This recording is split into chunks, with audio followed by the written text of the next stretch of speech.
deuxième écran pour voir si ça part là-haut. Ouais. Mais qui est qui va commencer? Alors, c'est pas nous qui commençons, c'est le groupe de Veronese. Mais la personne qui commence n'est pas là pour l'instant. Est-ce que vous voulez me passer sur la clé ce que vous voulez mettre ou pas? Comme ça, je le mets déjà sur l'ordinateur. Tu peux le lire, ça? Ouais. Je peux déjà mettre sur l'ordinateur les images, que vous, enfin le plan et le... Oui. Merci. Quand on a un pouvoir, on l'envoie là-haut. Normalement, c'est bien fait. Quand je pars de mon ordi, sur mon ordi, là-haut, c'est pas les notes. Exprès. Et comment on fait pour lui dire ça? Parce que là, quand je prends le PowerPoint que je l'envoie, les notes, elles s'affichent sur le deuxième écran. Alors, comme je suis nul en... Alors là, c'est lequel? Ah oui, désolé, il faut juste qu'il le charge son PDF.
Enlève le que je vois chercher, je ne le trouve pas. D'accord. Je dois le chercher avec.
Une fois qu'il est monté, on peut le laisser, non? De Parce quoi? que moi, je commence avec ça. Alors, et donc ça, il faut le connecter.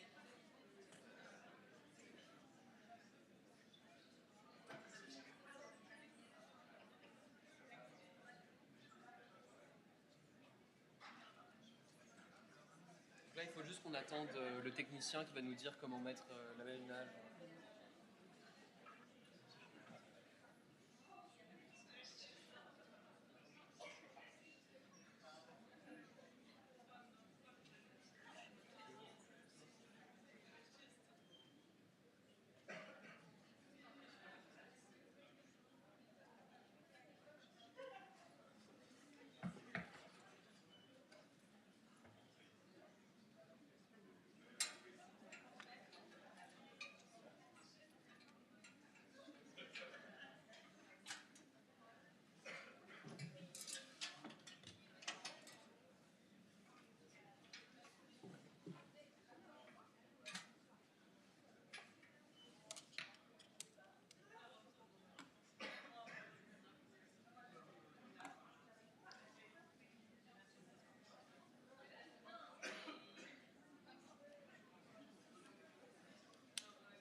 Seine.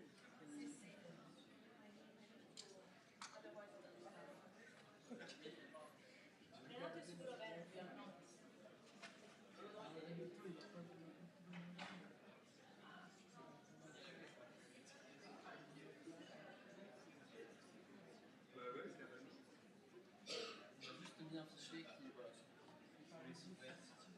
Ouais, voilà, c'est ça. Ah, vous le montrez pas au final? Ok, bon bah, c'est bon. Laura commence, après c'est toi.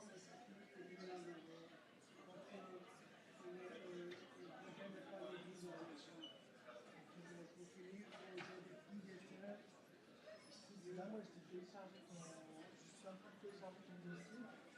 Tout le dossier. J'ai pas besoin de tout le dossier. Pas besoin de Il demande si vous avez, enfin, si vous avez besoin de documents, mais je crois qu'il l'a en fait. Il peut connecter son ordinateur.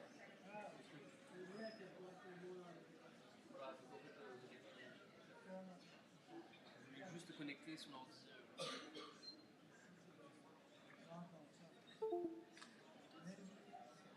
Laura, on est start. Ça, je peux connecter. Tu as vu ceci? Quoi? Ah oui, c'est belle photo. Juste nous, il faut qu'on. On sait pas trop comment ça marche avec ce câble et que l'image apparaisse. Je sais pas s'il y a un moniteur qui sera là ou pas. Il faudra qu'on clique sur.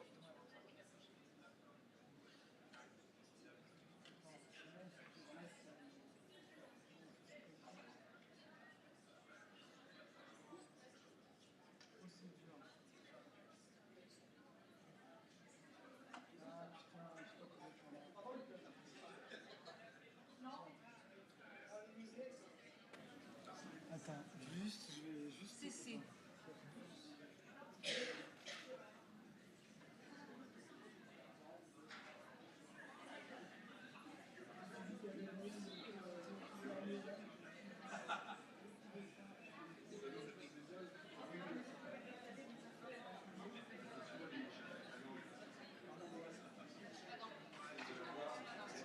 Non, Mathieu.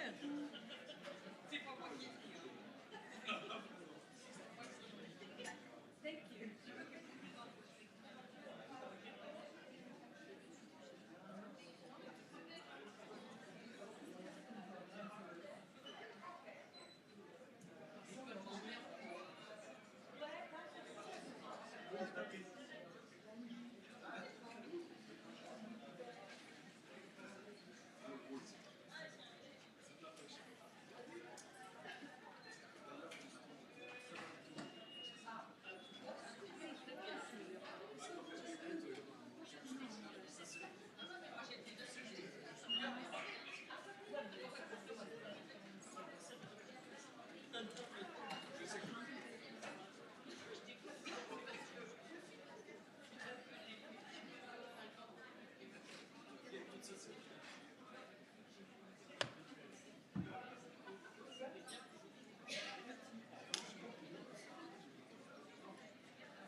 Est-ce que tous vos camarades sont là? Il me semble qu'il manque des gens, non? Non? Il y a pas vous n'êtes pas les 180. Ouais, bon. Les journées sont un peu longues, mais n'hésitez pas à leur envoyer un petit texto pour leur dire de venir. Donc ce soir, en fait, on aura deux présentations qui sont peut-être toutes les deux s'interrogent sur la question de la ville du futur à travers une question de récit. Donc Laura Veronese qui va plutôt nous parler de la question de comment construire des récits pour la ville du futur à partir de la question des seuils. et puis Renato qui nous parlera plutôt des limites d'une autre manière.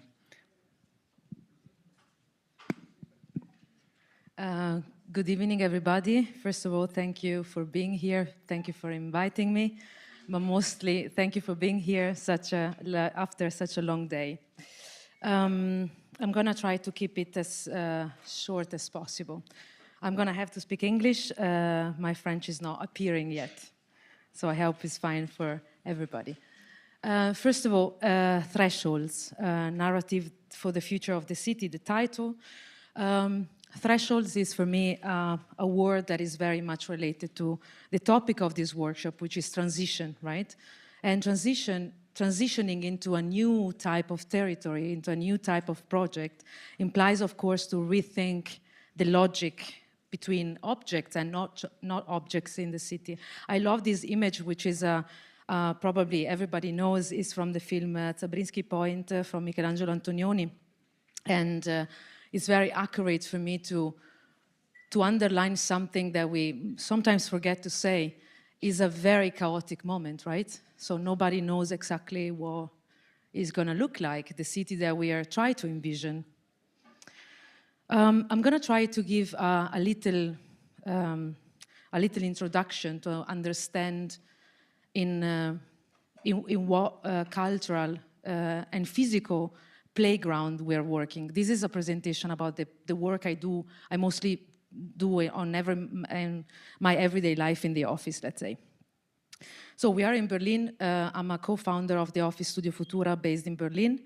And Berlin, as we all know, is a city with vast open space. A city that based its self-narrative of this vastity of the open space, which of course implies also a quite accurate look on the vegetation, right? Of course, also the spontaneous vegetation that developed during the years of Berlin that has been abandoned somehow, or like wasteland sites in which vegetation developed. And it became kind of a field of work in Berlin. The idea of Stadtnatur, so the nature in the city, is a vast topic in the city still nowadays. Berlin is a city that managed to give value to the nature. This is a beautiful photos of a park in Berlin, which is the Schöneberger Südgelände, and used to be a railway station, and it became a park after 40 years that was abandoned. So like in that 40 years, clearly the vegetation reclaimed the space and became a beautiful forest with a very interesting biodiversity present on the land, which was found when this area was opened. And it was so important to preserve the biodiversity of this area that Berlin decided to transform it into a park. Just an image, because in these days we're talking also with another atelier, digging more about the soil. Berlin, as we probably know, I don't know if you know, but Berlin is based on sand. It's a very sandy soil, and in the 30s there was this beautiful article written by a German philosopher called Ernst Bloch. The article is called Berlin aus der Landschaft gesehen, so Berlin from the perspective of the landscape, and is kind of making in relation that Berlin is quite an unstable city, it's temporary, it's restless because of the geology as well. So there's like the connection of some cultural aspects very much related to the geology, to the texture of the soil. And this is a beautiful image from Der Himmel über Berlin, a film that probably everybody knows from the 80s that, again, shows the soil of Berlin as a quite identitarian aspect of Berlin. So in this playground, I met my two office partners, which is Marco Smerghetto and Matteo Basta, and we started to work together, a bit like it was a trial, and we ended up starting an office, basically, so it was quite spontaneous. We are Italian. We come from a different tradition of projects compared to Germany. Let's say if we want to speak about the cultural context we're moving in. And I particularly study in Venice, so we saw on Thursday the presentation from Antoine, which was talking about the school of Bernardo Secchi, in which I was part of. So just to give you like a cultural framework. What we do in the office is like mostly we do landscape and urban design on different scales with the idea, or let's say with the ambition, to try to envision a narrative, to give an image to the city of the future. Because as we're learning in this workshop, and as is becoming clear every day, we need to rethink our way to design city, especially to design open space, I would argue. So for this presentation today, I tried to talk about some principles that we are working on the daily basis, and I'm gonna particularly talk about two aspects. The first is about mobility, street stories, and the second is about Schwammstadt, which is this metaphor that we use quite a lot in Germany, is a sponge. So the idea of porosity in the soil, in the city, not only clearly in the soil as well. So the aspect. So this presentation is kind of a collection of images. Not all images you're going to see are from us, but I'm also going to show you some images that for us are quite inspiring, and we work for this kind of image. We need to work with images, so this is what we do in the office. I'll start with what I call street stories, just to give you an overview. It's very clear that mobility is a very important topic, especially when we think about transition. And for me, it became very clear how important it is to rethink another way of using streets and also to move in the city. It became very clear when we did this project in 2020. There was a study about the library, the Landesbibliothek in Berlin, just to try to find a space in Berlin to build it. It was just a study in which citizens were also part of the process. And clearly, it became very quickly clearly that citizens were much more motivated to talk about the streets rather than the architecture of the bibliothèque, of the library. And when we show this, the citizen, when we show these images, of course we had a lot of consents. Like it was like, okay, this is where we want to go. So it became very clear that the actual reason why we were doing this project it became secondary. The streets were the very first interest of the citizens, because that's proper common space, let's say. Our streets, the streets are really like a part of the city that we all know, that we share. It's every day and a sort of a negotiation, right? We meet many different type of users, of different kind of people. We have to negotiate the space for pedestrians, for bikes, for cars, and so on. This is a very powerful image that I always like to take. It's a protest that was taking place in the 90s in Kassel, in which you can see students kind of imitating cars with some glass in front of them. And they occupied one of the biggest roads in Kassel, just to say how much space cars take, and also to kind of reclaim streets as also it's a political act, right? To reclaim the space for humans rather than for cars. So we know it's very common in every, I would say, European city at the moment, that there is a kind of an action to reclaim the space. This was in Berlin, was an artistic happening in which they were, like, bikers were putting colors in the streets, and you can see how much space they take and how streets could appear different. Also, this was quite recent. It was 2 years ago in Berlin, in a quite central area in Mitte. And there was also like an artistic installation to underline how much space cars take in the city. And this was also, it was clearly reclaiming, like wanted from the citizen of Mitte, but generally of the whole Berlin, to have more space for people. So I want to jump back. This is, of course, has a reason, right? If we jump back, you all know this drawing from Le Corbusier in the beginning of the 20s. The car-based city were just like these big roads were the starting point to imagining a big city, a metropolis. Was the first time they were tried to draw a city for 3 million of citizens, so it was a large city for the time. And then streets became kind of a testing ground for technology. So cars were improving in the technology, really, so they became faster. And at some point, we kind of lost completely the idea, the scale, the human scale. So most of our cities, sadly, especially in Germany, are basically designed for cars. So we don't know where to walk. And in the area I'm working on here in this workshop was very clear that that part of the city, Villeneuve-le-Roi, is really not designed for humans to be there.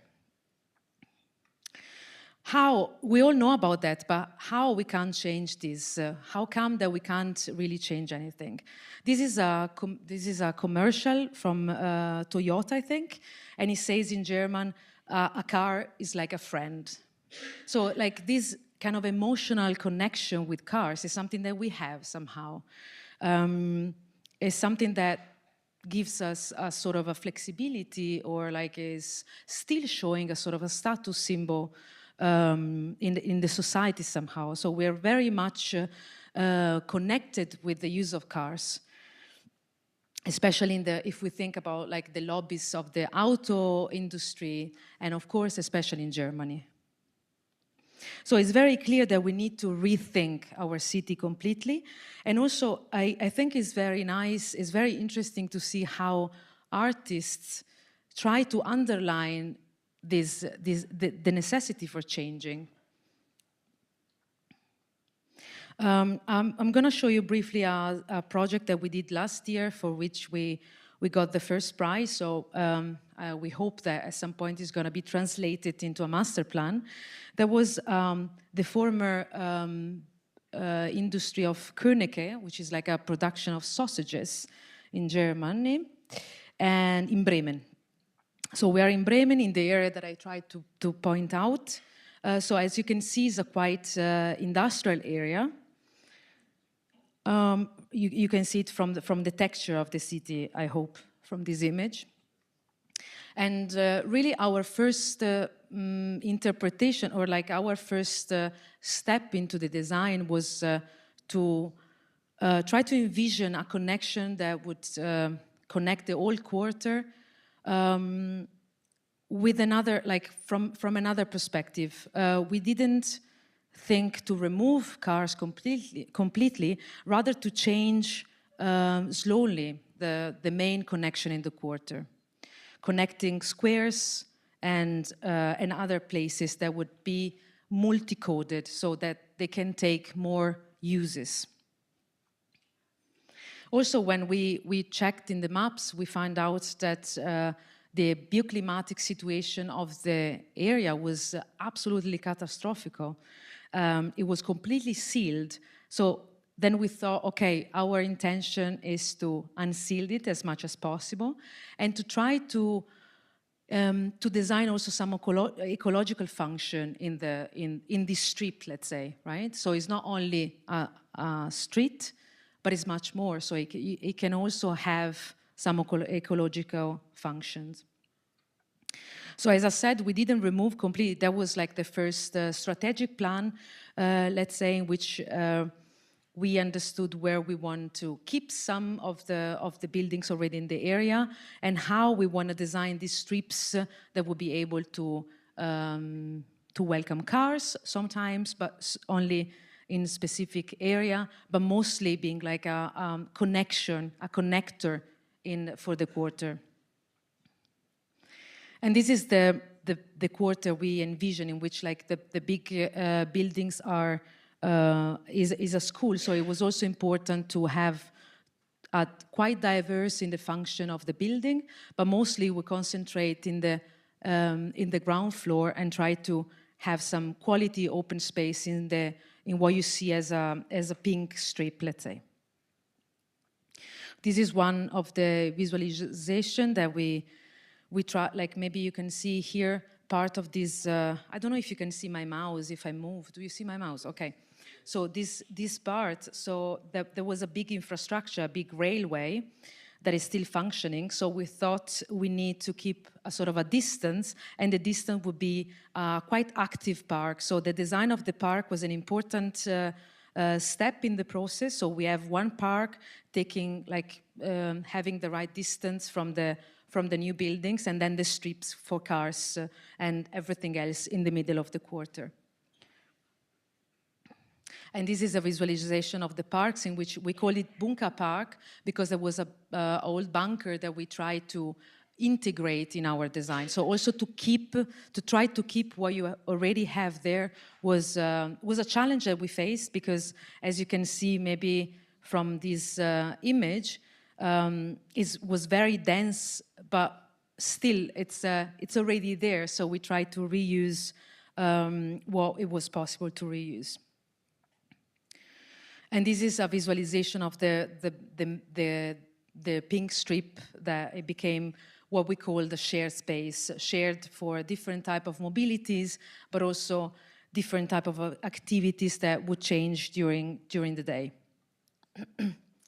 What I think is fascinating when we rethink of mobility is that suddenly we have so much space. Like if we imagine to remove cars, it's quite utopian now to imagine to remove cars completely, but we managed to generate a different type of urban landscape.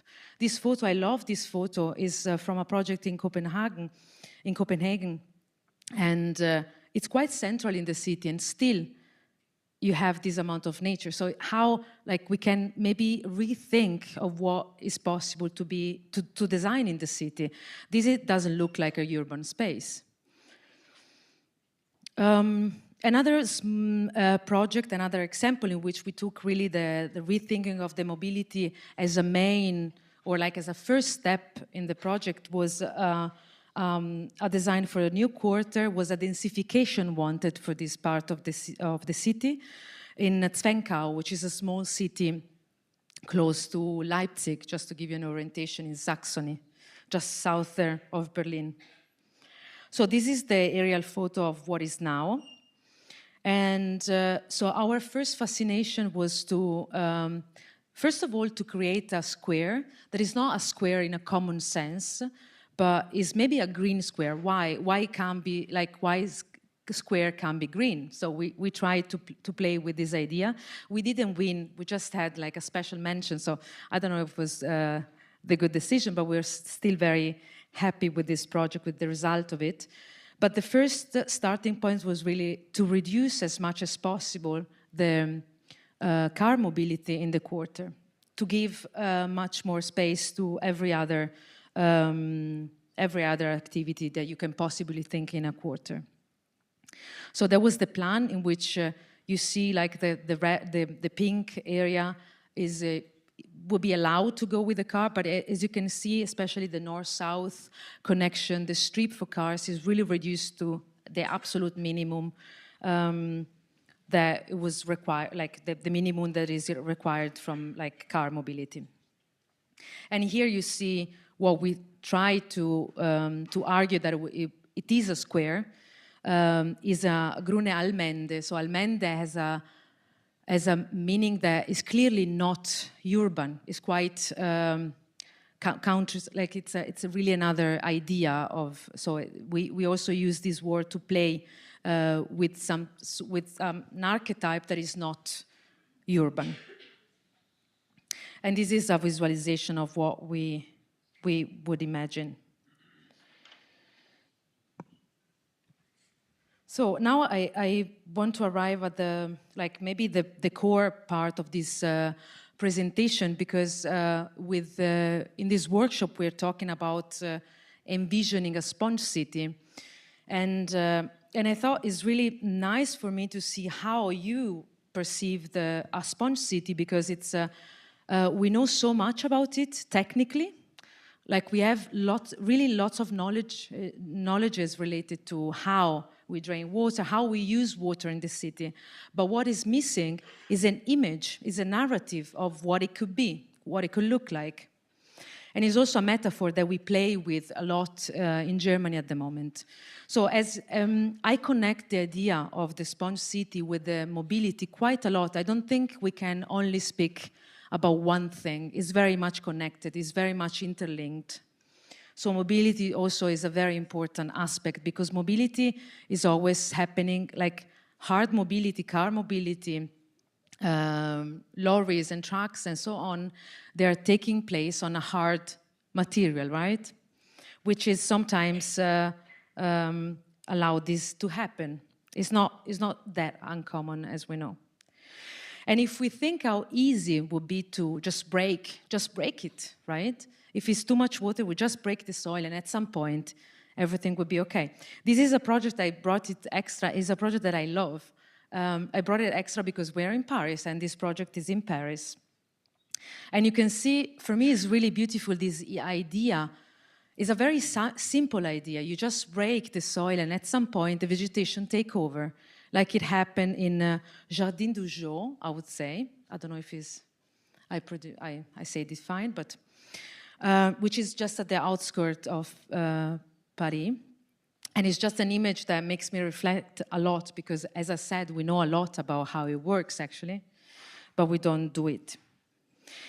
And I just brought another project that we did last year, and it was also, it was in collaboration with a partner office that we work with quite often, Octagon from Leipzig. And this project is also in Bremen. So this is the area that we saw before, of the former Königke Areal, and this is the Coca-Cola Areal. So there was a fabric of Coca-Cola in the area Bremen is, of course, like many cities in Germany, under a lot of pressure of densification, and is a quarter that is at the outskirts of Bremen, but still quite central and quite well connected. And so the idea was to redo, like they were thinking of, they had a master plan to realize another quarter, like a new quarter there for housings and office buildings particularly, and of course bars and some others activities. What we did in this, we took more the position of the landscape designer, so we didn't design the quarter. What we tried to design here was what we called a Klima Plaza. So we wanted to address the climatic thing as an issue, because I mean we really can't design as we did 30 years ago, 20 years ago, and so on. So it's very clear. It's not a problem. It's a crisis that we're facing at the moment. So of course we have to react, also with some kind of manifesto, really to take position in this and say, okay, we can't go on like this. We have to change something in our perception. And our way, still, it was the call for the competition brief was difficult to navigate, because you had to be quite central square for the new quarter. So it has to be solid somehow to have lots of people. So we couldn't just do a park or like a completely green space. So the negotiation we found is to have as much as possible pavement, and to rather try to design a sponge. And so we checked how climate would work, how water would work in the area. And of course, we tried to make as much as possible plans, also to make like the topic of the biodiversity in such a dense area it has to be addressed. And as you can maybe recognize from these, it's a sort of a barcode. And the barcode is, maybe you see it here in the image here. These barcodes basically is just open connection between the stones, which are recycled breaks that we found in the area. So we want to use recycled material to compound the floor, the new pavement, but also to leave a bit of space in between, space that would be about 2 centimeters to allow the water to drain, right? So that we claim that it could be a sponge plaza, right? That it would be able to take water in case of like strong raining situation that is always appearing, actually is appear quite often recently. And this is just an image of the new Coca-Cola Square could look like. The facades were also part of the competition assignments, let's say. So we had to, like the quarter was already thought through, designed in the volumes, but they didn't know about the facade. So there was also our commitment, like our assignments to do it. Whoosh, okay, I've been told I have to speed up. Okay, so we try to read, like as I said, we were working in a quite large former industrial area, and we thought, okay, we need to recycle what we have, because it's also like an identification, right? It's quite, the aesthetic of it is very clear. So we didn't want to erase completely, because there is some value. So we took facade of the former building in order to reuse it on the facade that you can see here. So, okay, I'm gonna go through this very quickly, this project that we realized we built in Berlin in 2022, I think it was 2 years ago, it was a courtyard in Berlin. And the commitment was a private commitment, and for us was something new, because usually we do open spaces, public open spaces, and this one was this photo shows the situation that we found when we met the owners. So as you can see, it's not a garden; it's just a courtyard, quite typical for Berlin in this shape, very thin, very long. So we thought, okay, what can we do actually to design a garden? They would actually ask us to design a little piece of Tuscany in Berlin. And when we saw this photo, we were like, okay, that's a challenge. So let's see what we will find out. So we thought, okay, we need to reduce what we found. It's already, like, it's a value. So let's make the best out of it. So we removed completely the stone that were paving the area. We break, that was like was a lot of work, because really every stone was braked per hand almost. And we tried to, with the stones that we found there, and so we took it out, we break it to have more shapes, and we designed a completely new pattern. And that was a very interesting process for us, because we architects were used to make plans, to draw everything. We have the ambitions to know everything, but at some point we arrived there on the construction site and we realized, wow, we need to improvise. It's actually much more interesting if we leave the plan on the site, and so we design it with the stones on site, and that was a very nice experience for us. Of course, now without doing a comparison, but that is a process that exists already in the history of making landscape design or designing public space. There was Pikionis for the Acropolis in Athens. He also didn't have a plan, it was just improvising there. So we thought, okay, maybe it's a process that is worth to try. And at the end is a garden, quite romantic, is a garden full of encounters. So the owners wanted to place some sculpture, and we tried to celebrate it with the vegetation that we planted there. So that's another photos of what it was, the construction site, and how it became. And as you can see, it's quite romantic, even a bit of a cliché, right, with the gate. But that was the result. And as you can see, the pattern is clearly different than what we found. Okay, I'm gonna try to conclude, and I'm gonna, yeah, it's not the conclusion, but I'm gonna, tell you also about this project. Also, like, I think transition, what transition means is also to rethink archetype, right? Like, this is a very famous square, it's Piazza del Campo in Siena. It's an amazing square, and, but of course, we can learn from the past, but we can't do one-to-one what we were doing in the past. Is very clear. So we try to play with the idea of to change the idea of an archetype, like the piazza, like the square, right?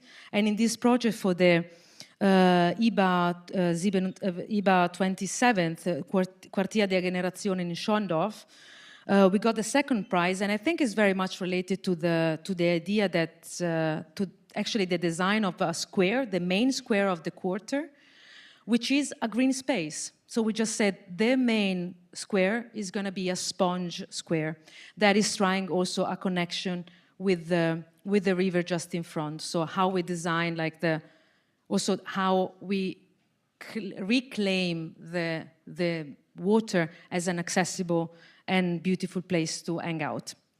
And this is just an axo of this project. I'm gonna need another 5 minutes. So this is a project that we did at the very beginning of our being together as an office, or like maybe we were 3 people only, and it was a competition. It's called the Lenné Prize, so it's a competition also open to students. And but we thought it's interesting to work on it because it's a very central area in Berlin. Quite representative area, as you can see, is the Max Engels Forum. Is paved, right? Is representative. Max and Engels are there, so is monument there. And we call it Déjeuner sous l'herbe. So like just to give this completely different image, just to recall this image that has nothing really to do with such a central area in Berlin, it was for us a quite playful way to get into the topic we want to address. And what we created was an image of like a huge central green space. Really not more than this. It's really not more than this because we didn't design much more with the intention that we didn't give any assigned function because people would just take over as it works in Berlin. So now I think I'm about to conclude. So it's very clear that the stability that we had is no longer there. We're not working in the same framework, so that we have to rethink also of the role of the architect, of the designer. I really love these images in which Le Corbusier is asking, is la ville contemporaine? We don't know. We don't know. Sometimes I feel like we don't know what we're doing, but maybe it's not bad because we need to rethink and to play with what we used to know very well. A small curiosity, Studio Futura has the word Futura, which means future in Italian. Only the word would be futuro, but it's in the feminine form, like it doesn't exist, right? Futura. And the idea with this, behind this, as actually a small meaning, which is not that small at the end, which is that we want to design a future that is slightly different, more climate resilient, more inclusive, pedestrian friendly, and with a touch of feminist as well in what we do. At least this is what we want. So the act of designing a city or fragments of it is a very humanistic act for us. So rather than only propose solutions to actual problem, is the idea of create a narrative, to create images. So crafting stories in different forms, using, of course, the tools of our discipline. And I believe that strolling moving in the city, walking, and give a story of it, it helps a lot for us to understand the ville contemporaine. Thank you so much.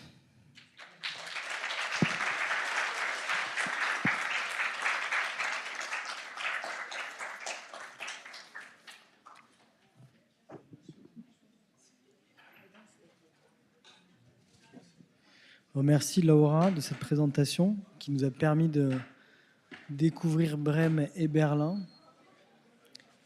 Et attendez, maintenant, normalement, ça devrait marcher. Fais voir.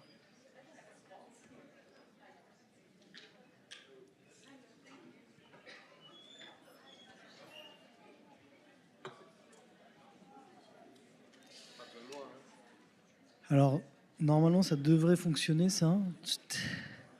Attends. Est-ce que t'as pas une...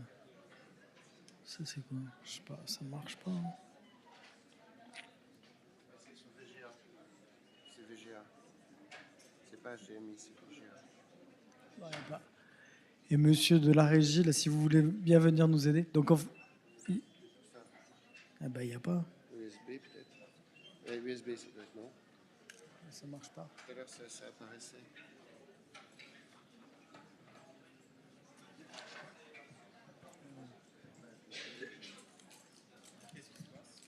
Bah, l'écran marche C'est pas. pas sur quel. C'est pas HDMI, c'est VGA, là. Normalement, il n'y a pas.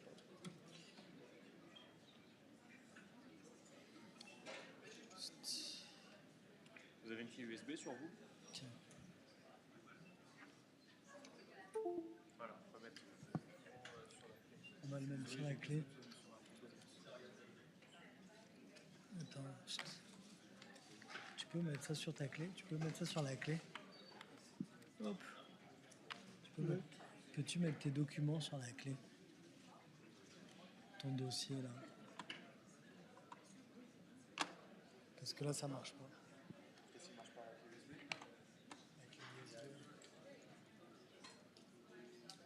C'est VGA, là. Oui, mais ça marche pas. C'est ça, normalement. Pourquoi ça devrait. Excusez-moi, est-ce que vous pouvez me montrer le document qu'il faut envoyer? HDMI.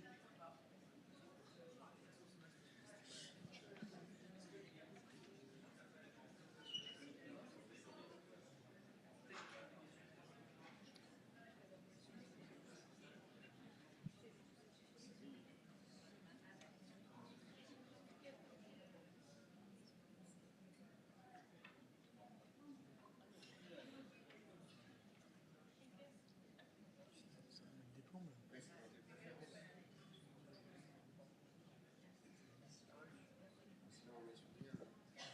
Il marche ton ordi sur le branche? Non, mais...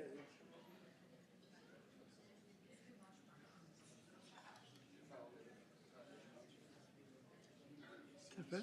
Parce qu'il est un ancien, un Mac ancien. Si on branche sur la HDMI ici, ça marche? Oui, si ça marche, normalement, HDMI. Il faut mettre USB si vous voulez le son avec. Hein? Il faut mettre USB en plus si vous voulez le son avec. Si vous Ouais, envoyez on a juste pas de besoin. l'image, on garde HDMI. Là, ça c'est... USB. USB-C. USB-C, si je mets USB-C, ça marche pas? Si vous voulez l'image et le son, c'est HDMI plus l'USB. Il n'a pas de son. Alors juste HDMI. C'est juste l'HDMI. Ah, ok. Ça va suffire. Et là, il n'y a pas HDMI là-dessus. Oui, mais moi, parce que ça marche pas sur le sien. Ça ne fonctionne pas. C'est bon, c'est copié? Ouais, mais alors, Non, il faut encore 2 minutes. Encore 2 minutes. Qu'est-ce qu'on peut faire? tu veux utiliser mon ordinateur? Renato, oui, il faut que tu me donnes sur clé USB. Tu peux utiliser mon ordinateur. Oui, c'est ça. je Plus qu'une minute, c'est bon, c'est bon. C'est bon, ça va. On va juste attendre un petit peu. Ah, ça va marcher. Oui, ça va marcher. Ensuite, on va mettre la c'est juste le chargement batterie. Parce que le signal.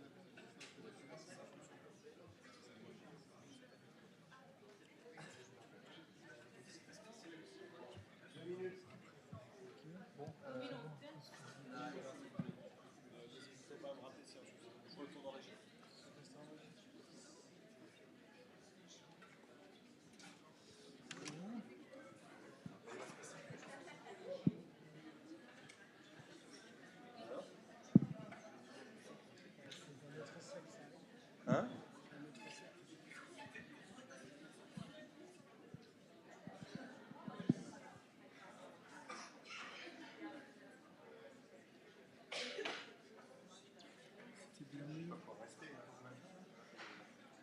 10 secondes. C'est ce qui est écrit. On va faire avec celui-là. Hein. 9.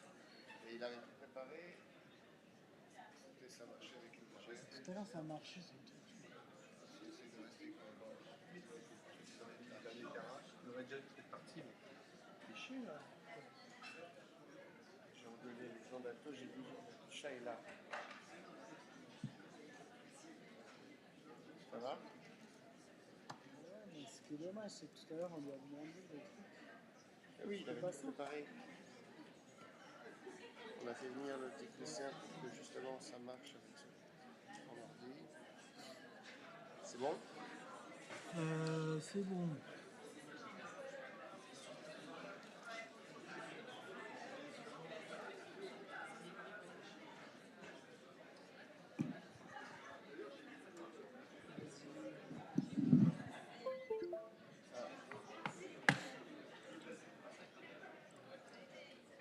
C'est passé sur la clé, c'est ça? C'est sur la clé, après. C'est dans l'ordre. Ça? C'est ça. Ça commence par ça? Ouais. Ça commence par ça? Oui, c'est ça. C'est bon. Voilà. C'est ça, hein? Mais il faut que maintenant ça soit là. Et comment on fait pour que ça soit là-haut? N'essayez pas. Il n'y a rien là-haut.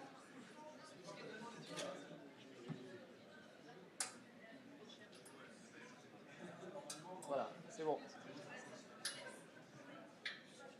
C'est bon. C'est bon, Renato.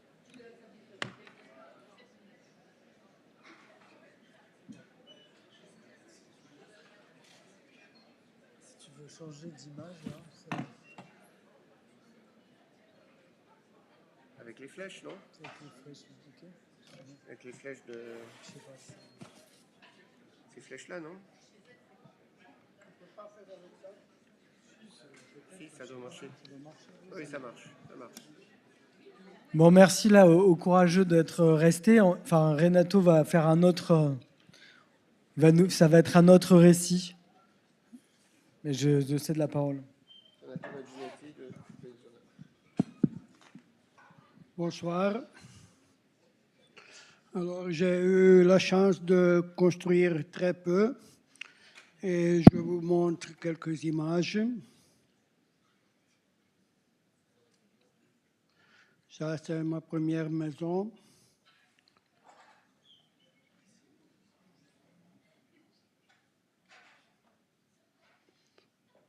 Une maison unifamiliale. Ici, on est à Fribourg, en Suisse, avec un copain fribourgeois, Roger Cotier.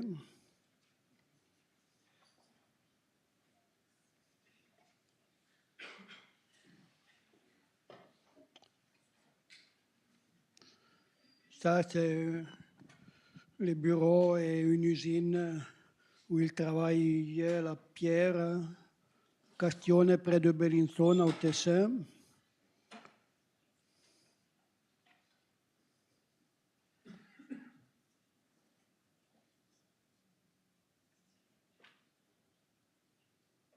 Les plans. Une surélévation à Monte Carasso, tout près de Bellinzona. Une maison unifamiliale près de Lugano.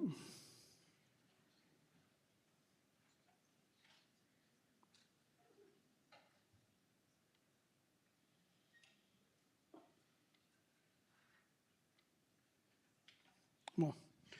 Mais moi, pour commencer, je vous parle de la reconstruction de la campagne. Alors, l'homme occidental a un grand besoin de détruire. On le voit dernièrement aussi, non?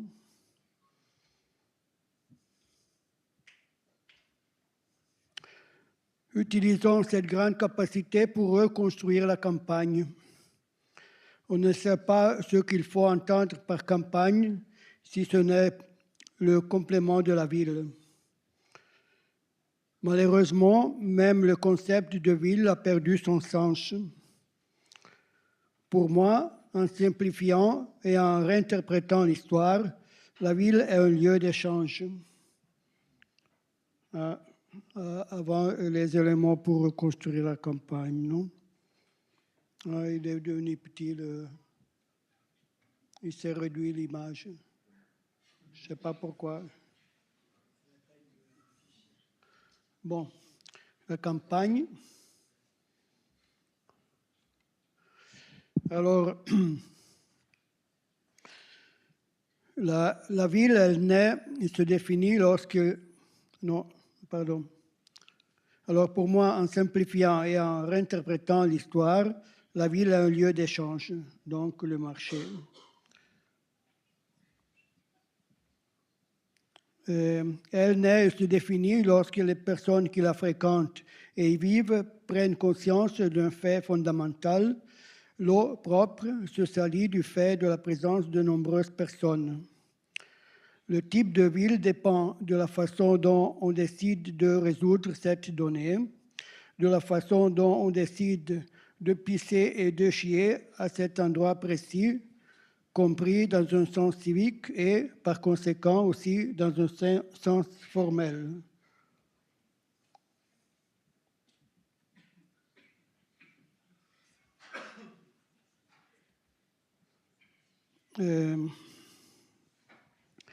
Dans un sens civique, parce que c'est la première règle à laquelle le citoyen se soumet. Formel, parce que la conception de la ville dépend de l'organisation de l'aqueduc et de l'égout. Parmi les éléments fondamentaux qui définissent la ville, au premier point, c'est le citoyen, la personne consciente du fait que l'eau se salit. Et ici, c'est la Landsgemeinde et un certain canton de la Suisse. Les citoyens, ils votent sur la place. Deuxièmement, la notion de limite. Ça, c'est une limite. Ça aussi. Et ça, on connaît. La notion de limite, ce qui est implicite dans la définition de lieu, qui est connaturel à l'infrastructure. Chaque infrastructure a sa limite. Si elle est trop grande ou trop petite, elle ne marche pas. Qui est explicite dans la relation ville-campagne, relation interrogée à partir de la ville industrielle et bourgeoise des années 1800.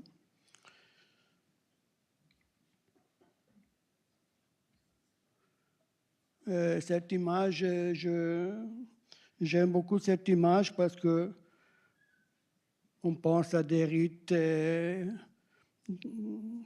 compliqués. En réalité, c'était très simple. Ils prenaient les animaux qui vivaient dans un certain endroit, on les tuait pour voir ses intérieurs, pour comprendre si dans cette zone, l'eau était bonne ou si elle était mauvaise, et si les animaux étaient sains ou pas. Bon, avec ce simple instrument, les Romains, ils ont dessiné tout le territoire avec les centurions et ils ont construit les villes sur le Decumanum et le Cardo. Et c'est intéressant ici qu'on voit qu'ils pensaient aussi aux infrastructures. Bon, une ville. Bon. Aujourd'hui, on a des nouveaux systèmes de mesuration et de connaissance, le théodolite, qui n'est pas très loin de cet instrument qu'utilisaient les Romains. Mais aujourd'hui, on a aussi la triangulation satellitaire et puis on a des instruments incroyables comme l'informatique, non? Et ça, c'est le résultat. Avec toute la connaissance qu'on a, ça, c'est le résultat, c'est notre façon de penser à notre territoire.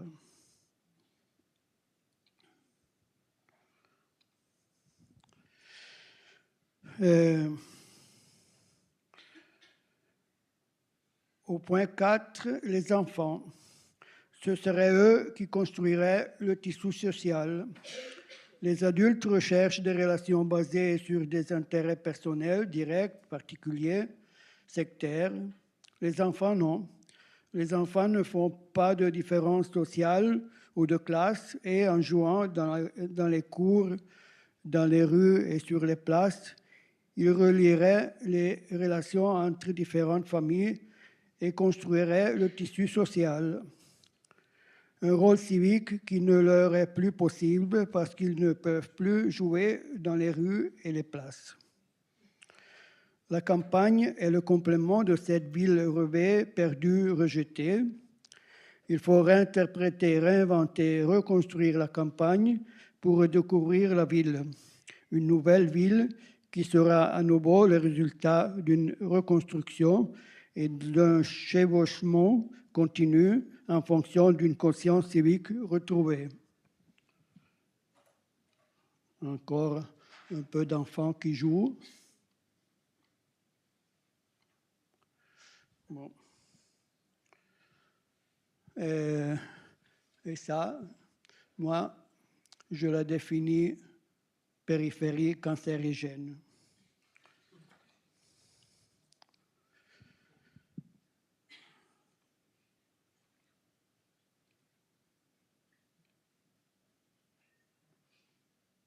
Bon. Alors, deuxième chapitre, reconstruire la campagne pour construire les villes, villages et hameaux. Il y aura du travail pour tout le monde, dès le plus humble au plus cultivé. Les moyens sont là. Pensez aux coûts économiques, sociaux, environnementaux fous pour la façon dont nous urbanisons le territoire partout dans le monde. Autrefois, sur 200 mètres de rue avec des infrastructures, il y avait au moins 100 appartements et au rez-de-chaussée, des artisans, des boutiques, des tavernes et des enfants jouant dans les rues. Aujourd'hui, rien que pour l'équivalent de 100 appartements, il faut au moins 2 km de voirie avec infrastructures et kilomètres de clôtures, toutes différentes les unes des autres, et kilomètres de bandes vertes de 4-5 mètres de large autour des immeubles qui coûtent de l'argent et ne servent à personne, et des rampes d'accès au parking souterrain. Et nous avons atteint une moyenne de 3 voitures par famille pour aller travailler, amener les enfants, faire les courses et aller boire un café ou une bière. Réfléchissons à combien nous pouvons économiser. Les mêmes entreprises, les mêmes artisans, ouvriers, employés, aussi bien pour construire que pour démonter et recycler, détruiraient une autre chose. Tous les bâtiments et infrastructures à l'extérieur des nouvelles limites de villages, hameaux et villes seront démantelés, y compris les fondations, et tous les matériaux recyclés et déposés en attendant leur réutilisation.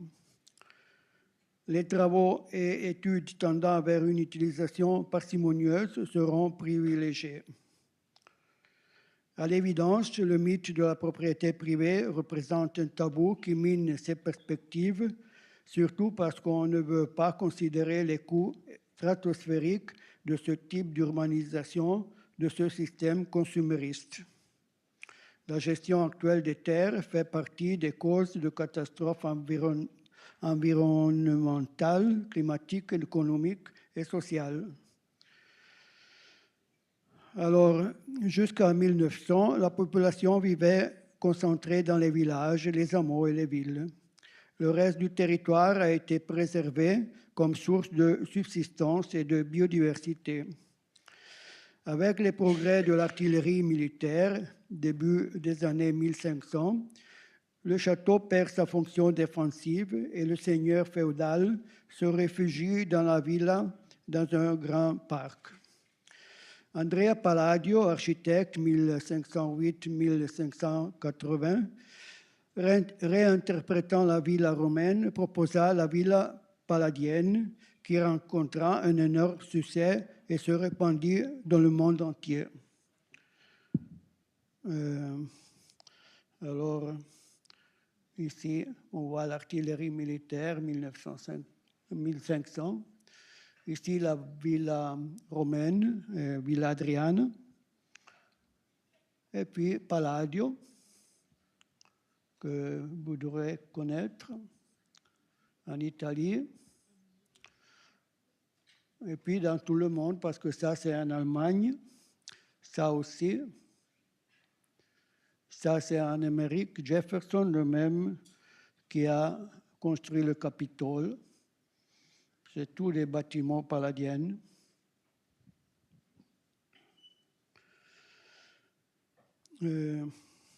Avec la chute de la féodalité et des seigneuries, apparemment, la bourgeoisie s'en est emparée, puis la petite bourgeoisie et aussi la classe moyenne et aussi la classe ouvrière qui ne s'appelle même plus prolétariat. Dans un processus continu de réduction, les villas sont devenues des petites maisons, des cottages, des petits chalets et des pavillons dans des parcs de plus en plus restreints qui ne sont même plus des jardins, mais des bandes de terre avec des buissons, des plantes, des fleurs et même des nains émerveillés, circonscrits par les types les plus variés de clôtures avec portail, boîte aux lettres, interphone, vidéo et dispositifs d'alarme sophistiqués. Les villas qui deviennent toujours plus petits, bon, ça c'est un chef-d'œuvre, mais évidemment c'est bourgeois. Les nains.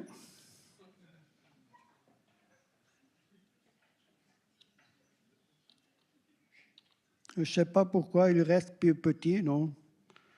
Mais bon. Et ça, c'est merveilleux, non?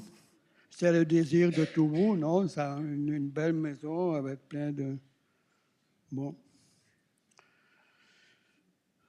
Une marée d'illusions comme des déchets qui couvrent tout le territoire. Expression démocratique d'une société sectaire, individualiste, narcissiste, hédoniste, consumériste, qui s'interroge sur les raisons de tant de solitude. Principalement après la Seconde Guerre mondiale, la population, la plèbe, a abandonné les noyaux historiques des villages, hameaux et villes parce qu'elle les identifiait à la pauvreté, les bâtiments délabrés, les toilettes précaires, l'eau qu'il allait chercher à la fontaine et, surtout, un système patriarcal asphyxiant. Attirés par le mythe de la petite maison dans le jardin avec des toilettes modernes et une cuisine américaine, ils ont contaminé toute la campagne. Ce phénomène est accentué par le mythe de l'automobile. Dans les années 60, avec l'outil du plan de régulation, ils ont tenté d'endiguer et d'ordonner ce phénomène chaotique, mais ils n'ont réussi qu'à calmer les auteurs des nouvelles constructions, souvent plus hautes que les clochers. La structure foncière était très échancrée et chacun avait intérêt à avoir son propre terrain en zone constructible, et cela, de fait, a représenté un extraordinaire levier de redistribution des richesses, du moins jusqu'à la fin des années 1970. Aujourd'hui, nous en payons les conséquences, mais surtout, on n'a rien compris. Le grave tort des architectes est d'avoir tout délégué aux planificateurs, qui ne sont pas des urbanistes, mais des fils inconscients des plans quinquennaux russes, et qu'ils devraient rester là, dans le calcul des quantités. Comme beaucoup d'architectes, ils ne savent pas lire un plan cadastral, mais se permettent d'édicter une infinité de prescriptions supposées divines, absurdes et inutiles, qui n'ont jamais eu de rapport avec les modèles d'architecture et d'urbanisme, et dont l'origine est évitée et qui affectent l'architecture et l'urbanisme et détruisent l'ensemble du territoire. Les planificateurs et tant d'autres ne réalisent pas la différence entre règles et normes. La règle est souple, ouverte, s'adapte, accepte d'être transgressée par le génie. C'est une règle du jeu. La norme est raide et souvent et par conséquent stupide. Elle est normative. C'est bien seulement pour les voitures, les chemins de fer, l'aviation et peu d'autres choses. Devant respecter cette myriade de normes d'architecture, devant respecter cette myriade de normes, l'architecture n'est presque plus possible. Tout au plus des objets, donc du design, dont, même si les objets étaient tout extraordinaires, le résultat est là, l'effet des charges périphériques cancérigènes. Il faut se rapporter le plan de régulation et le réinterpréter car il a un grand potentiel. Il a la possibilité de réimpliquer la population dans la perspective du territoire. L'essence de l'architecte serait de contribuer à la conception du village, du hameau, du quartier, de la ville. Oui. Et ces 4 éléments ont des règles simples et communes. La première, une limite. À l'intérieur, ça se construit, ça se densifie, ça se superpose, ça se reconstruit, pas dehors. Point 2, les bâtiments, pour la plupart contigus, définissent l'espace public, places et rues, l'espace privé, les cours, et l'espace intime, patios, potagers, jardins. Les rues et les places sont des espaces publics tant que les animaux sauvages et les voitures sont subordonnées aux personnes, piétons et cyclistes. Troisième point, bâtiments côte à côte pour résoudre le problème du froid en hiver et la chaleur en été. Quatrième point, règle, densité vis-à-vis de l'économie, de l'utilisation parcimonieuse des ressources, de l'environnement et de l'écologie. Point 5, la conception de l'infrastructure est fondamentale, l'assainissement et l'eau potable avant tout. On a perdu la notion de limite et aujourd'hui, c'est toute la périphérie, bois et cours d'eau exclus, cancérigène, pas forcément parce que c'est cancérigène, c'est encore à vérifier, mais parce que ça se développe comme un cancer qui emprunte tout, noyau historique inclus.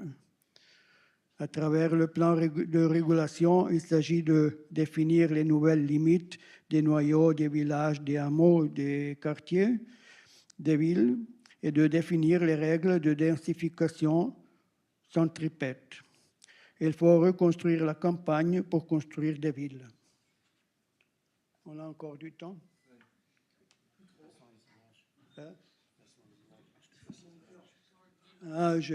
Bon, ça, c'est la périphérie cancérigène, non?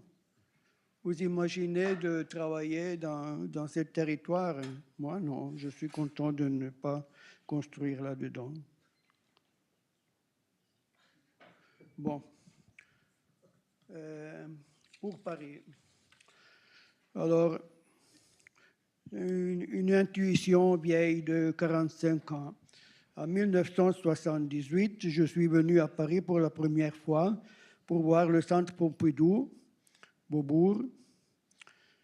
L'infrastructure en vue m'a fasciné. Cela me fascine même si, en grande partie, c'est un faux, uniquement façade. Je sentais qu'il serait plus intéressant d'avoir une structure comme la façade du Beaubourg qui court sur des kilomètres et à laquelle on peut s'attaquer comme cela est arrivé à de nombreux aqueducs romains à l'intérieur de la ville. Bon, vous connaissez ça, non?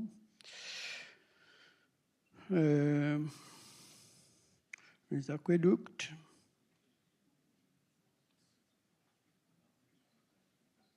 Bon, Ça, c'est mon ancien projet pour Paris.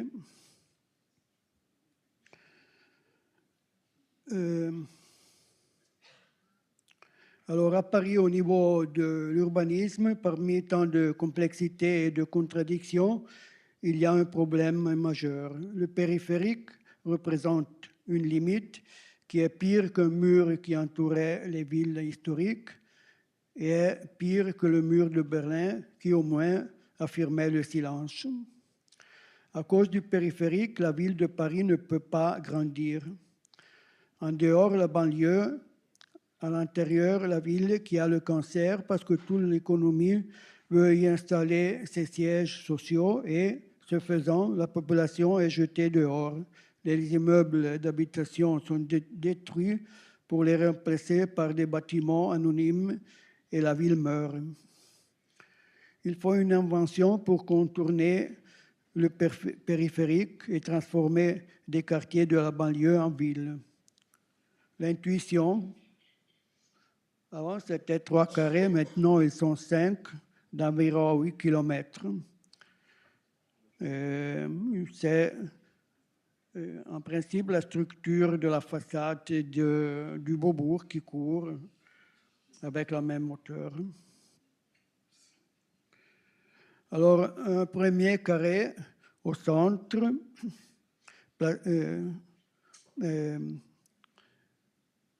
alors un premier carré avec le centre placé au centre de la pyramide du Louvre et orthogonal à l'avenue des Champs-Élysées, les 4 coins de ce carré hors du périphérique.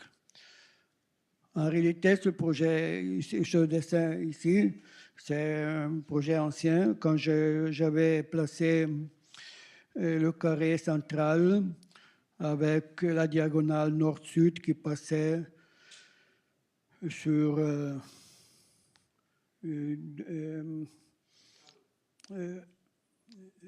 Cyril avec moi, sur du Luxembourg.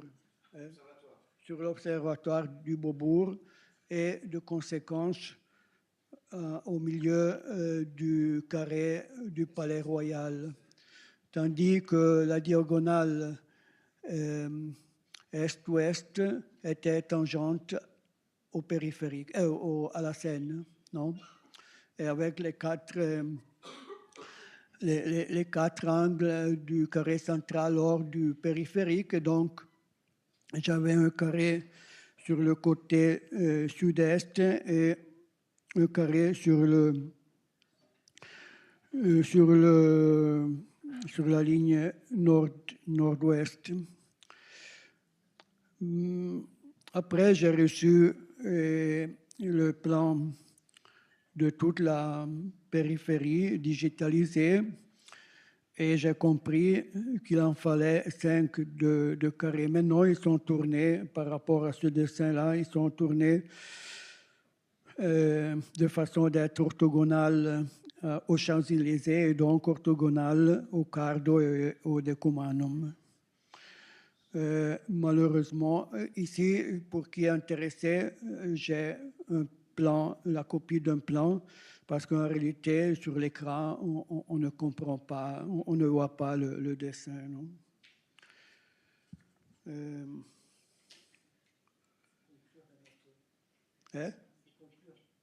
Oui, j'ai 2 minutes, j'ai terminé. Le long des côtés de ces 5 carrés, soit environ 8 km par 16, 128 km linéaires de périmètre, une construction horizontale semblable à la façade du Beaubourg, même hauteur, qui affecte tout quartier, parc et collines. Cette construction qui veut d'innombrables infrastructures à la demande, donc facilement modifiables, égouts, tuyaux, l'eau, l'énergie, les communications, les transports, etc., crée les tensions nécessaires pour inciter à construire le long de ces lignes dans la banlieue, la transformant en ville. Il serait relativement facile de présenter le modèle 1 à 1, à l'échelle 1 à 1, à la population de la ville lumière et au monde entier, une fête.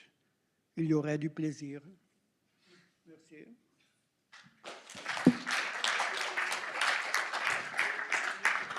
Laura. Eh ben, sur ce désir parisien, enfin, en tout cas que Renato nous exprime, je ne sais pas si quelques-uns d'entre vous ont quelques questions. Pas de questions, enfin, on est au bout de la journée et on vous remercie d'être là. Ah, voilà le plan de Paris du futur se déroule devant nos yeux. Donc peut-être une question un peu à vous poser et à l'un et à l'autre sur la question du récit, parce que c'était un peu la manière d'essayer de lier vos deux conférences, où d'un côté, enfin je sais pas, alors I have to do it in English, enfin il faut que je le fasse en français pour que Renato comprenne, et après je vais essayer de le traduire pour Laura, autour de la question du récit, puisqu'en fait, dans cette proposition-là, on nous propose, on nous propose un récit qui serait d'imposer une infrastructure sur le territoire pour essayer de le reconstruire. Et on pourrait s'interroger sur où est la campagne qui est reconstruite, puisque là, on voit surtout une infrastructure très urbaine qui est construite, qui construirait peut-être la campagne, mais sur les modalités pour que ce récit puisse être opérant pour pour répondre à la question qu'on vous pose, qui est celle de la question de la transition. Et alors, maybe Laura, I will try in English. Both of you are proposing some approach where you make some a story about the city, from narrative discourse about the city, and how you can share this narrative discourse with others to make it operational. Because we see a lot of things, but all is in a process, and we do not have see works achieved. I try to answer. Maybe Renato, tu vuoi venire sì?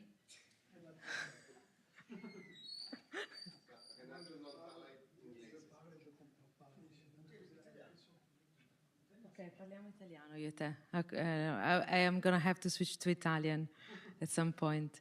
Unfortunately, I couldn't understand most of the lecture in French because, but I'll try. Like I saw the images, I could follow, and to try to answer your question the way we used to communicate. I mean, of course, like communicate a narrative is quite difficult, or like it could be tricky. And what we usually do is like to create images, to draw really. And in every project we're facing, we try to be quite attached to reality. So we go on site, we try to speak with people, we try to develop this. And also I think like as planners, you can't build a narrative by yourself. You need partners, you need people that use the space, you need other planners that plan maybe something else. We're quite collective, like we work collectively, so we're never alone. Try to find a narrative, so this is the way we have.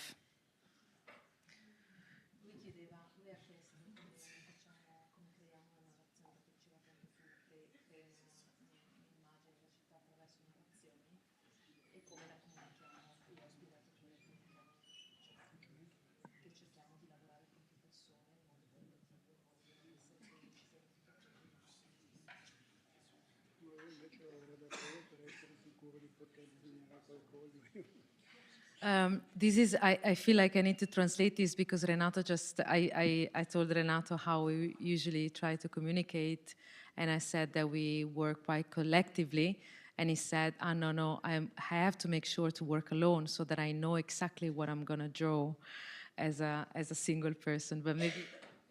Puoi parlare tu? In francese, sì. No, ma per dire cosa? Non lo so se ti vuoi fare una domanda. Do you want to ask anything? Because...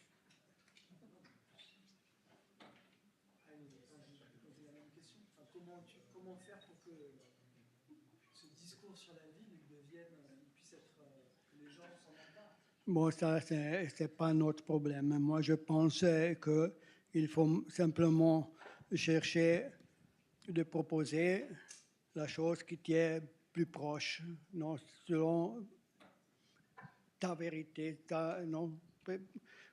Personne ne sait pourquoi on est ici, pour faire quoi, non. Moi, et ça, c'est un résumé de mes 30 ans de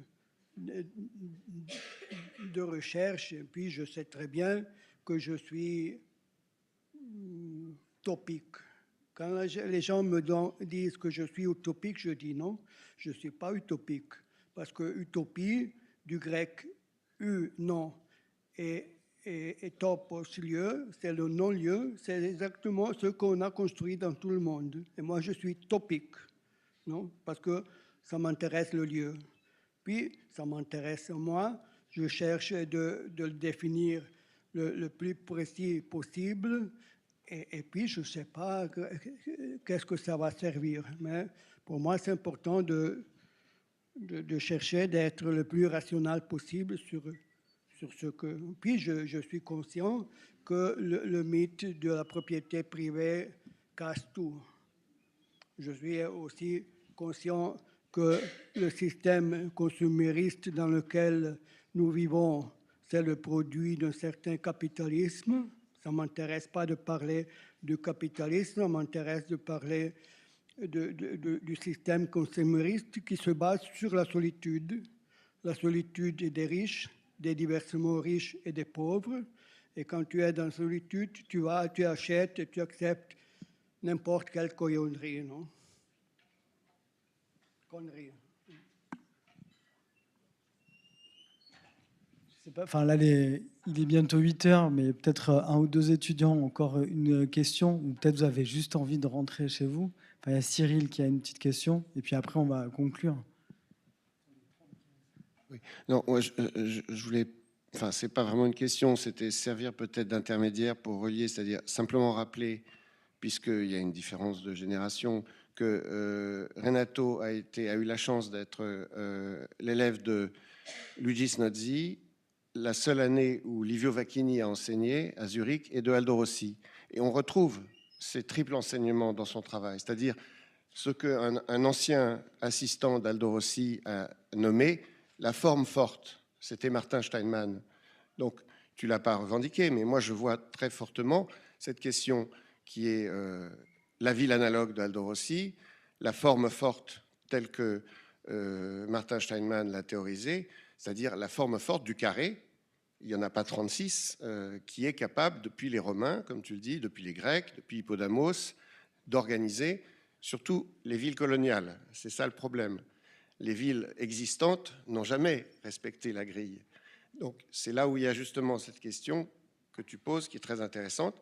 Je vois un seul exemple contemporain, qui est contemporain, c'est la ville d'Evora, d'Alvaro Siza, qui est exactement basée sur ce principe-là, reprendre l'aqueduc romain qui va centraliser toutes les gaines et on va plugger les logements dessus. Voilà, c'était juste pour donner des références culturelles qui permettent de voir des liens. Voilà. Bon, on va pas faire... Peut-être quand même une nuance, c'est que Evora, c'est un projet d'extension urbaine et pas un projet de transformation d'une ville. Donc effectivement, il y a une histoire de consommation du foncier, de fabrication d'un système ordonnancé qui peut être un peu différent quand on agit. Enfin, et encore aujourd'hui, je pense que la question d'extension urbaine, on la poserait de manière tout à fait différente. Enfin, et effectivement, enfin, je pense que cette approche-là pose énormément de questions. En tout cas, elle permet de débattre sur ce qui est dedans, ce qui est dehors de la ville. Je pense que les questions des limites qui sont posées sur quelles sont les limites de la ville sont des questions intéressantes. De voir quel rôle l'infrastructure peut jouer dans la ville contemporaine, c'est aussi des questions intéressantes. La question de quelle est la figure territoriale qui permet d'ordonnancer une transformation, c'est aussi une question qui était aussi présente, je pense, dans les travaux de Laura, là où elle nous montre une petite figure, mais qui essaie de requalifier le long entre deux voies ferrées, et comment une structure d'espace public permet de rassembler des choses et de leur donner aussi un sens. Donc effectivement, et de leur donner un sens. Je sais pas, puisque les étudiants n'ont pas de questions, et je suis étonné que rien ne vous ait fait réagir là-dessus, mais bon, c'est quand on parle de tout le discours qui a été tenu, mais c'est peut-être que vous bouillonnez à l'intérieur et on attend ce bouillonnement dans vos propositions. Et on va vous lâcher maintenant, comme ça vous serez en forme dès demain matin pour la deuxième journée de cette semaine.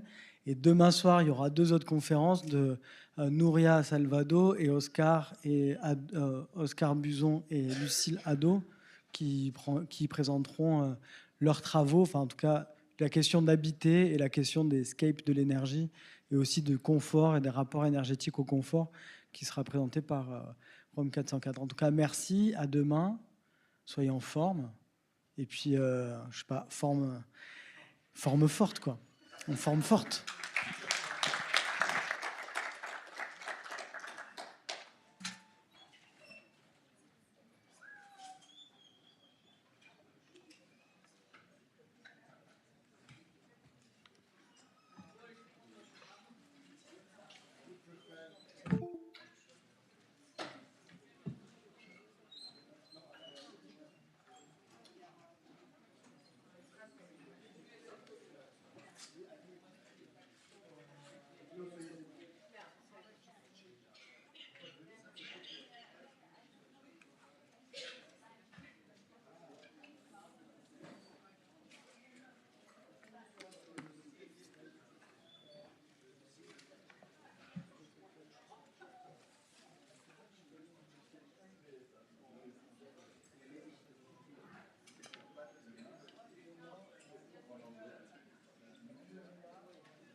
Elle est très légère, ta forme.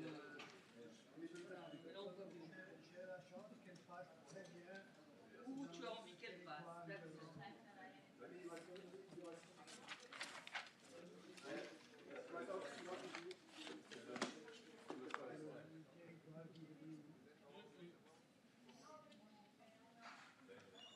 D'accord. Tu as cette chance-là, on dirait, hein. Il en faut un peu. Ça tombait bien, sinon tu n'aurais pas été invité pour le workshop. Hein. Si tu n'étais pas passé là, tu n'étais pas invité pour le workshop.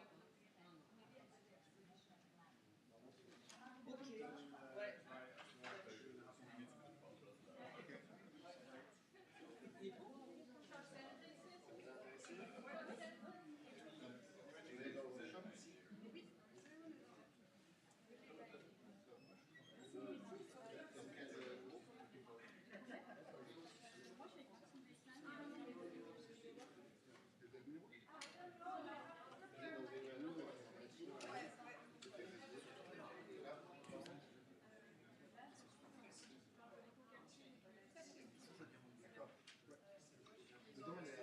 Le métro et les réseaux, c'est ça? Tout ça devient du plein.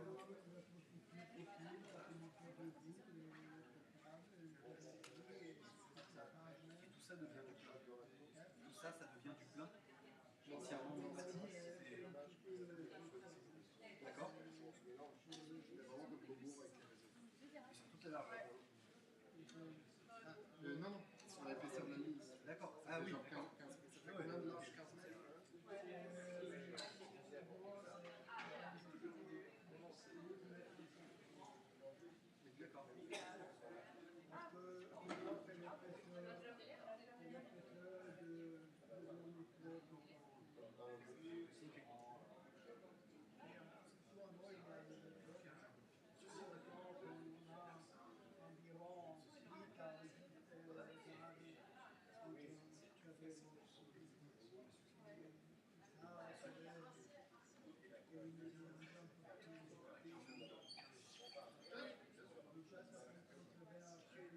Et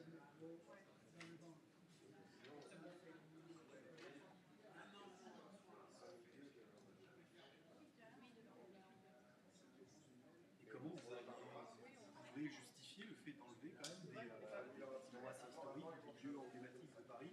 Je pensais là par exemple au Seine, je pensais là au but de Chaumont, au cimetière du Père-Lachaise. Est-ce qu'il y aurait on passerait au milieu? Vous êtes en D'accord. D'accord. On vient raser pour remettre au-dessus.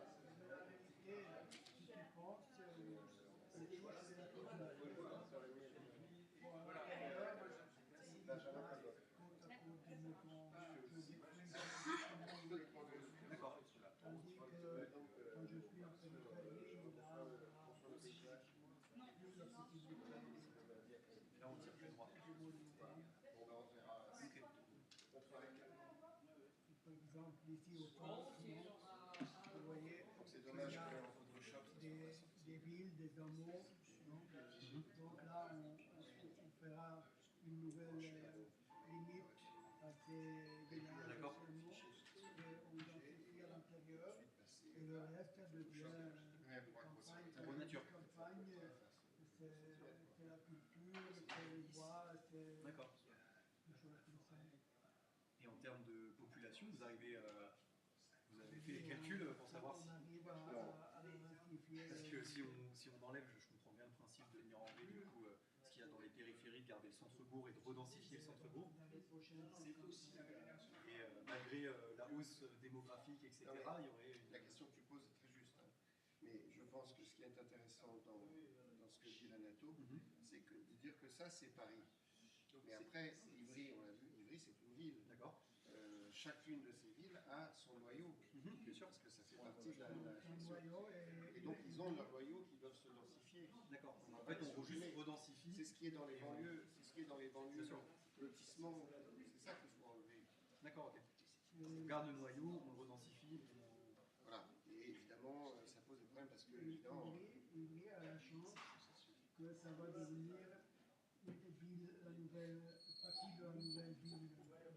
Tandis que, par exemple, ville juive qui est plus en bas, qui est plus éloignée, on lui fera un périmètre et il retourne à vivre en fonction du concept de ville. Les gens c'est pour ça que, et ça c'est une discussion qu'on verra après, moi je suis l'assistant d'Ami, mais en tant qu'ami, parce que je suis l'ami depuis 30 ans, plus de 30 ans, moi je proposerais que tu devrais pas simplement avoir les 5 carrés comme ça, mais avoir 5 aussi comme ça. Un cardo et des couverts. Parce que, tu vois, et enfin voilà, faire une croix. On peut discuter. Faire une croix. Moi, je ne suis pas catholique. Non.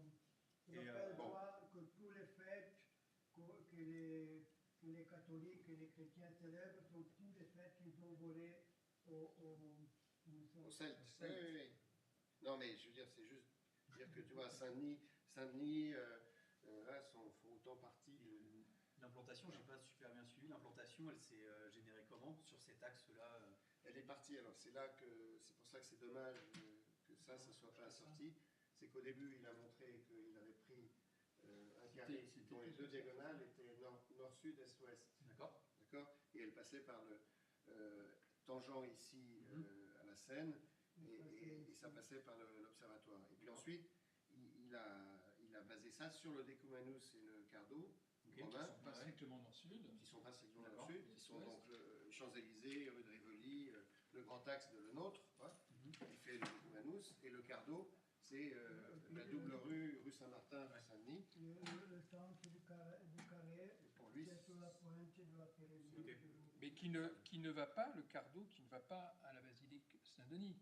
Le Cardo va plutôt à la Courneuve. Et donc, après, on l'a dévié. Mais au départ, vraisemblablement, les recherches de notre ami Bernard Porde dit que, parce qu'il a construit à la Courneuve, tu as entendu ça? Il s'amusait à tracer des chemins chaque année. Il l'a suivi. Ah, très bien. Et donc sur la fontaine Saint-Lucien, c'est la lumière, Lux Lucis, c'est la lumière. Et donc c'est un lieu absolument fondateur, avec la vieille mer, donc des marais et la fontaine, l'eau, et l'église Saint-Lucien, qui se trouve au droit de la fontaine Saint-Lucien, est dans l'axe de la basilique Saint-Denis. Donc ça veut dire que ça, on a trouvé des tombes mérovingiennes là-dessous, donc c'est bien plus ancien que Saint-Denis. Et donc ce qu'il découvre, ce qu'il propose, après ça se discute, tout le monde n'est pas d'accord là-dessus, et ça n'a aucune espèce d'importance, ce sont des hypothèses qui sont passionnantes. Et donc quand il va chercher plus loin, il trouve des montagnes sacrées. Et le Mont Chauve... C'est moins 10 000 ans. Quoi. Voilà. Et comme il le dit très bien, c'est avant que les Romains inventent la bien sûr. Avant qu'ils fassent des routes, ils font des repères visuels. Mais exactement, les ponts rouges avec les fumées, quoi. C'est-à-dire des repères visuels qui permettent... Qui scandent le paysage, mais qui sont existants. Et donc on va dire, on va s'installer à côté du lieu où il y a de l'eau, à droite de la montagne, et donc on peut parcourir tout le territoire avec ces différentes montagnes sacrées qui sont disposées dans le territoire. D'accord. Mais pour vous donner encore un autre élément, moi, je pense là c'est mon interprétation, hein, mais le travail, ce que fait là Renato, c'est ce que Nietzsche appelait être intempestif. C'est-à-dire, on ne s'intéresse pas à l'actualité, on s'intéresse à ce qui dure, oui, exactement. Établit des liens à travers mais sans être inintelligent.